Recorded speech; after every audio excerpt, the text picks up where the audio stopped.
Alam nyo, hindi ito yung gasgas na kwentong pag may tiyaga, may nilaga.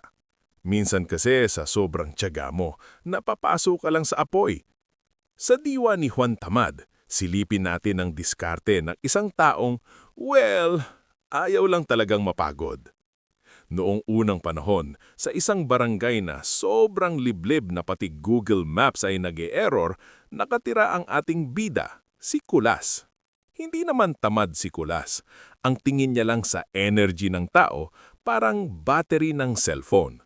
Limited resource ito at ayaw niyang mag-0%. Habang ang ibang kanayon ay halos mabali na ang likod sa pagtatanim sa ilalim ng nakatirik na araw, si Kulas, ayun, laging nakapwesto sa ilalim ng higanting puno ng mangga. Ine-enjoy ang kanyang tinatawag na horizontal lifestyle. Pero siyempre, may epal. Isang hapon ang kapitan, isang lalaking mas mataas pa ang stress level kesa sa presyo ng sibuyas, ay sumugod. Kulas, tingnan mo yung bubong mo. Mas marami pang butas kesa sa defense ng paborito mong team. Magtrabaho ka naman, magkayod kalabaw ka, para sa bandang huli, makapag-relax ka na. Idinilat ni Kulas ang isang mata. Kap, logic check lang po ah. Ano pong tingin nyo sa ginagawa ko ngayon? Natutulog ka, yun na nga ang punto, sigaw ni Kap. Ngumiti si Kulas. Eksakto, tinanggal ko na yung middleman, diretso na ako sa dulo.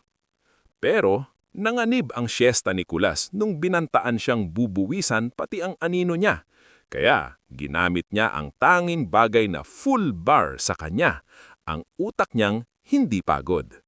Napansin niya ang hirap ng mga kanayon sa pag-iigib.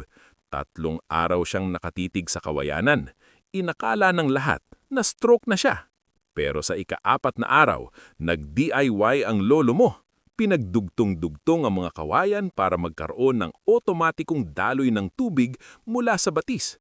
Umagos ang tubig, nagparty ang mga tao, at si Kap halos malunok ang sariling panyo sa gulat. Sabi ni Kap, Kulas, yayaman ka, magpatayo ka ng mansyon at kumuha ng 100 katulong para wala ka nang gagawin. Napabuntong hininga si Kulas. Kap, pag may mansyon ako, kailangan mag-inventory, mamahala ng tao. Parang overtime yata yun sa utak ko. Dito na lang ako. Tandaan, ang tunay na diskarte ay hindi lang tungkol sa sipag. Ito ay ang paghanap ng shortcut para mas matagal ang siesta. Kulas, out.